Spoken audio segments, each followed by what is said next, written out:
পুলিশে চাকরি করি, আমি ব্যাংকে চাকরি করি, আমি কৃষক, আমি মনে করেন যে ব্যবসা করি। আমাকে সবার আগে দরকার হচ্ছে সুস্থতা।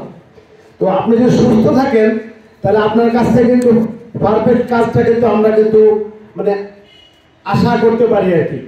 সেজন্য আমি বলবো যে আমরা যারা এই ড্রাইভিং প্রফেশনের সাথে বা পরিবহন প্রফেশনের সাথে জড়িত তাদের সবাইকে সুস্থ থাকতে হবে।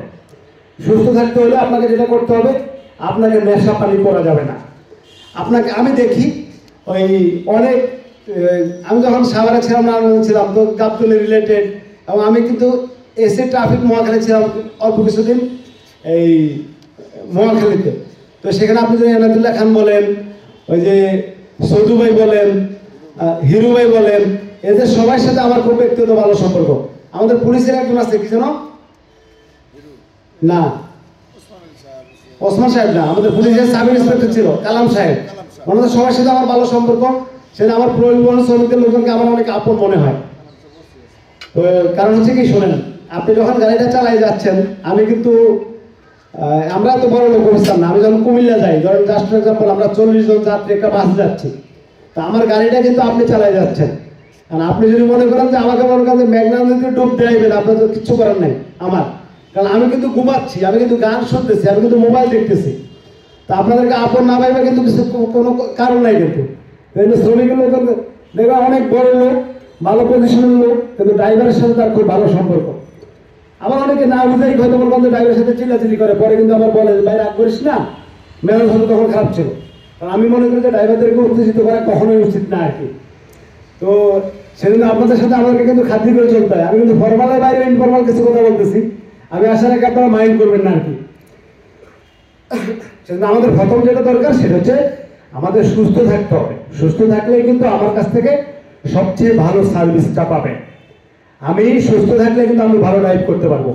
এটা হচ্ছে আপনি উন্নত প্রশিক্ষণের ব্যবস্থা করা। আমি ব্যক্তিগতভাবে অনেকের জন্য হেল্প করি, ফোন আসে, কাজ করি, কিন্তু কেউ যদি আমাকে কখনো বলে ভাই বিএটিএতে আমার অমুক হচ্ছে একটু লাইসেন্সের জন্য আবেদন করছে, অমুক দিন ইন্টারভিউ, আপনি একটু বলে দেন যেন লাইসেন্সটা দিয়ে দেয়। আমি বলি যে ভাই দেখেন, এটা সারা জীবনের একটা বিষয়, একটা মানুষের জীবনের বিষয়। এই লাইসেন্সের ব্যাপারে আমি সুপারিশ করবো না। আপনি যে কোনো বিষয় বলেন আমি সুপারিশ করবো, লাইসেন্সের বিষয়ে আমি সুপারিশ করবো না। কারণ সে যদি প্রপারলি যদি গাড়িটা পার্কিং না করতে পারে, যেই আমার হচ্ছে মনে করেন যে বিষয়গুলো ফলো আপ করা দরকার, আমার ফলো করা দরকার, আমার হচ্ছে মেনটেন করা দরকার, সেটা যদি আমি না পারি, তাহলে আমি মনে করি যে আমার তার জন্য সুপারিশ করে তাকে আমি মনে করি অনভিজ্ঞ একজন লোককে মনে করি আমি ড্রাইভিং লাইসেন্স দিয়ে দিলাম, সে কিন্তু অ্যাক্সিডেন্ট করবে, এটা ড্রাইভার কিন্তু আমার উপর আসবে। আপনাদেরকে একটা বলি, আপনার গাড়ির ফিটনেসটা, আপনার ফিটনেসটা রেগুলার হচ্ছে আপনারা চেক করবেন। এই ফিটনেস যদি ঠিক না থাকে, গাড়ি কিন্তু এই 2 দিন আগের ঘটনা, 3 দিন আগের ঘটনা, আমাদের এই গজনীতে একটা আইসক্রিম বিক্রেতা আইসক্রিম বিক্রি করতেছিল। আইসক্রিম বিক্রেতা কিন্তু রাস্তার উপর দাঁড়ায় না, বিশেষ করে এটা একটা পর্যটন এলাকা, তাই না? তো সেখানে কিন্তু শত শত হাজার হাজার লোক আছে, রাস্তার উপর দাঁড়ালে কিন্তু উনি আইসক্রিম বিক্রি করতে পারতো না।